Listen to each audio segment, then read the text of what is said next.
انما یرید الشیطان ان یوقع بینکم، شیطان تو صرف یہی چاہتا ہے کہ وہ اس کے ذریعے تمہارے درمیان بینکم العداوۃ والبغضاء، دشمنی اور بغض ڈال دے، فی الخمر والمیسر، شراب اور جوئے کے ذریعے۔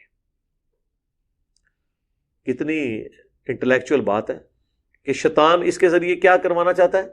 دشمنی۔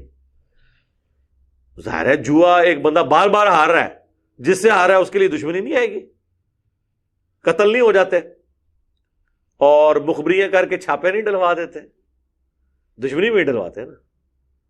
اور شراب میں بھی یہی ہے، شراب پیے ہوئے بندے کو تو ہوش ہی نہیں ہے، وہ بکواس کرے گا۔ بعض اوقات انسان بڑے کوئی تلخ موڈ میں بیٹھا ہوتا ہے اور اس کا قریبی دوست جس نے نشہ کیا ہوا ہے اس کو کوئی گالی نکال دے، ہو سکتا ہے اس کو فائر ہی مار دے۔ تو دل میں نفرت ان دو چیزوں کی وجہ سے آ جاتی ہے، شراب اور جوئے کی وجہ سے۔ اور یہ دو کام وہ لوگ کرتے ہیں، وہ کامن ہے، یہ کام کرنے والے لوگ، یہ کامن کام ہے جو ایک طرح کے لوگ کرتے ہیں، جو زندگی کے تلخ حقائق کا سامنا نہیں کر سکتے اور شارٹ کٹ کی تلاش میں رہتے ہیں۔ جوا کیوں کھیلتا ہے وہ؟ یہ کوئی نشہ تو نہیں ہے، جلد از جلد امیر ہونے کے لیے، پیسہ کمانے کے لیے، تو یعنی شارٹ کٹ۔ شراب کے کیس میں بھی شارٹ کٹ ہوتا ہے، کیونکہ اس میں آپ محنت نہیں کرتے، آپ خود ہی ٹون ہو جاتے ہیں کہ چلو یار کچھ نہیں، ہم اپنا جہاں نہیں بدل سکتے، اپنے اس جہاں کو بدل نہیں سکتے، تو ہم وکھرے جہاں میں جا کے داخل ہو جائیں۔ تو شراب پینے والا بندہ بھی وہ آپ اس طرح سمجھیں کہ جو جوا کھیلنے والا ہے نا، وہ اس کبوتر کی مانند ہے جو بلی کو مارنے کی کوشش کرتا ہے اور بلی کا شکار ہو جاتا ہے، اور شراب پینے والا اس کبوتر کی مانند ہے جو بلی کو مار تو نہیں سکتا لیکن اپنی آنکھیں بند کر لیتا ہے، لیکن بلی پھر بھی آگے اسے دبوچ لے گی۔ آنکھیں بند کرنے سے بلی نے کبوتر کو معاف تو نہیں کرنا۔ تو وائس ورسا ہے، اینڈ رزلٹ دونوں کے کیس میں سیم ہی ہے، شراب ہو یا جوا ہو۔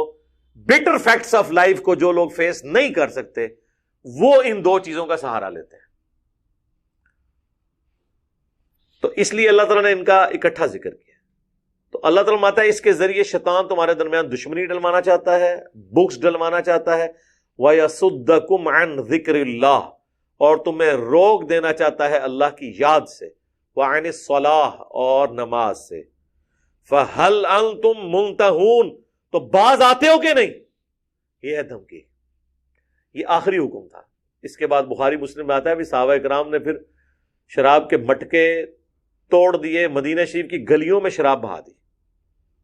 حضرت انس بن مالک کہتے ہیں میں نے جب آ کے اپنے باپ کو بتایا نا، ابو طلحہ انصاری کو، کیونکہ ان کی جو ماں تھی نا ام سلیم، ان سے نکاح کر لیا تھا ابو طلحہ انصاری نے، تو یہ باپ ہی حضرت ابو طلحہ لگتے تھے حضرت انس بن مالک کے۔ تو وہ وہاں نشے کی حالت میں ہی بیٹھے ہوئے تھے، ان کو آگے بتایا گیا کہ اللہ کے نبی علیہ السلام نے اب اسے حرام کر دیا، تو انہوں نے کہا جاؤ یہ مٹکے توڑ دو اور اسے بہا دو۔ انہوں نے یہ بھی نہیں کہا کہ ہم نہیں پیتے، کافروں کو بیچ دیتے ہیں، جس طرح ہمارے مسلمان باہر کے ملکوں میں سارا حرام کاروبار کر رہے ہیں، داڑیاں بھی رکھی ہوئی ہیں، نمازیں بھی پڑھ رہے ہیں، صدقہ اور خیرات بھی کر رہے ہیں، اور شراب کا سارا بزنس، سور کے گوشت کا سارا بزنس، اس میں میری ویڈیوز بھی ریکارڈ ہوئی تھی۔ اور وہ کہتے ہیں جی سور کھانا حرام ہے، بیچنا تو حرام نہیں ہے، شراب پینی حرام ہے، بیچنی تو حرام نہیں ہے۔ جی آپ نے احادیث پڑھی ہو، قرآن کا مزاج سمجھا ہو، تو پھر آپ کو سمجھ آئے۔ یہ تو اسی طریقے سے ہے کہ زنا کرنا حرام ہے، کروانا یا اس کو فیسیلیٹیٹ کرنا تو نہیں ہے۔ ان کے بعد مثال پتہ کیا ہوتی ہے؟ ہیروئن کی جو اسمگلنگ کرنے والے بھی ہیں ہمارے، وہ فرنٹیئر کے پی کے طرف جو لوگ ہیں، یا افغانستان میں اب تو کافی کنٹرول ہو گیا، وہ پلی یہ لیتے ہیں کہ جی دیکھیں جی گدھا کھانا حرام ہے لیکن گدھے کی خرید و فروخت جائز ہے، گدھے کے گوشت کی خرید و فروخت تو جائز نہیں ہے اسلام میں۔ ہاں یہ فرق ہے۔ ساڑھے لوگ بھی فون کہتے ہیں ہاں گل تو بڑی چنگی کی ہے، دماغ نہیں تیرا کام کرتا، گل بڑی چنگی کی ہے۔ وہ تو پھر آپ کتے کا بھی اس طریقے سے معاملہ کر سکتے ہیں، لیکن کتا رکھنا کب جائز ہے؟ بخاری مسلم دونوں میں حدیث ہے کہ جس شخص نے شکار یا حفاظت کے بغیر کتا رکھا اس کے نائب مال سے روزانہ 2 قرات اجر کم ہو جائے گا، اور 1 قرات احد پہاڑ کے برابر ہے، جو آلموسٹ 7.5 کلومیٹر پہ پھیلا ہوا پہاڑ ہے۔ اس کے وزن کے برابر کسی کی اگر نیکیاں ہوئیں تو روزانہ اس کے نامہ مال سے نکل جائے گی۔ وہ ایک بار ہی احد پہاڑ نکلے گا تو پیچھے پلے کچھ نہیں رہنا، روزانہ لی تو گالی کوئی نہیں۔ تو اب یہ تو نہیں ہے کہ آپ نے تو کتے کی اجازت کب دی گئی؟ ان سرکمسٹانسز میں۔ تو گدھا چونکہ استعمال ہوتا ہے ٹرانسپورٹیشن کے لیے، آج بھی استعمال ہوتا ہے، خچر استعمال ہوتا ہے ٹرانسپورٹیشن کے لیے۔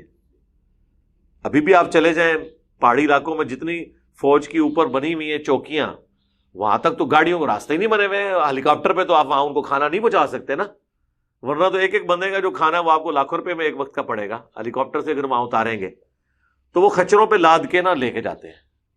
اس لیے آپ دیکھیں فوجیوں نے خچر پالے ہوئے ہوتے ہیں، بڑی بار ان کی موجیں لگی ہوئی ہیں، کبھی کبھار ان کی ضرورت پڑتی ہے، سارے خچر نہیں استعمال ہو رہے ہوتے۔ تو آج بھی اس کے لیے استعمال ہو رہے ہیں۔ اتنے ماڈرن دور میں بھی آپ ان چیزوں سے جان نہیں چھڑا سکتے۔ تو خچر یا گدھا، اس کا گوشت تو حرام ہے۔ بخاری مسلم میں آیا کہ نبی صلی اللہ علیہ وآلہ وسلم نے پالتو گدھوں کے گوشت کو حرام فرما دیا غزوہ خیبر کے موقع پر۔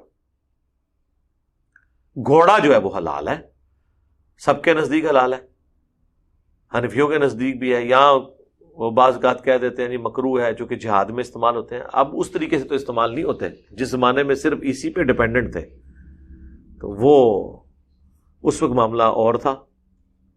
اب تو چونکہ اس طرح کا اتنا زیادہ یوز نہیں ہے اس کا، تو وہ جو حرام چیزیں ہیں اس اعتبار سے کہ وہ کھانے سے تعلق رکھتی ہیں، تو ان کی خرید و فروخت گوشت کے لیے نہیں کی جاتی ہے، بلکہ اس کام کے لیے جس کے لیے وہ یوز ہوتے ہیں، تو وہ کاروبار حلال ہوگا۔ لیکن اگر کوئی شخص کسی ہوٹل والے کو گدھا بیچ رہا ہے اور زندہ ہی بیچ رہا ہے، لیکن اسے تو پتہ ہے نا کہ اس نے نہاری بنا کے آپ کو کھلانی ہے۔ آپ پتہ نہیں اسلام آباد میں ایک مشہور نہاری ہے، میں نام نہیں لیتا اس کا، وہ اتنی مشہور نہاری، اور پتہ چلا کہ جی وہ گدھے کے گوشت سے وہ بناتا رہا ہے اتنا عرصہ، اتنی لمبی داڑیاں رکھی ہوئی ہیں انہوں نے، دھوکہ دیتے رہے، بعد میں پکڑے گئے۔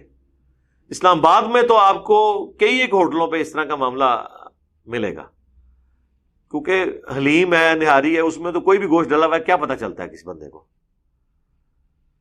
تو اس لیے بہتر یہ ہے کہ دال روٹی پہ ہی گزارا کریں وہاں پہ۔ اب ہوٹل والے کو گدھا دینا اور کہنا کہ میں زندہ گدھا دے رہا ہوں، اس کے مال اس کے ساتھ ہے، تو پھر وہ ہوگا وَتَعَاوَنُوا عَلَى الْبِرِّ وَالتَّقْوَى وَلَا تَعَاوَنُوا عَلَى الْإِثْمِ وَالْعُدْوَانِ۔ نیکی اور پرہیزگاری کے کاموں میں ایک دوسرے کی مدد کرنی ہے، برائی کے کاموں میں مدد بھی نہیں کرنی، آپ کا کاروبار حرام ہو جائے گا۔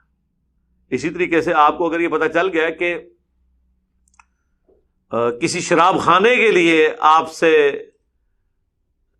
سیمنٹ، بجری، سریا، اینٹیں مانگی جا رہی ہیں پیورلی، تو آپ نہ دیں میرے بھائی، کیوں وہ بے برکتی کرتے ہیں اس کام میں، آپ بالکل اس کا حصہ نہ بنیں۔ یا نجدیوں کی مسجد بن رہی ہے، وہاں آپ دے دیں، مسجد کسی کی بھی بن رہی ہے، اس میں کوئی مسئلہ نہیں ہے، ظاہر اللہ کو یاد کرنا ہے سامنے۔ تو یہاں پہ سخت الفاظ کے ساتھ اللہ تعالیٰ نے منع فرما دی۔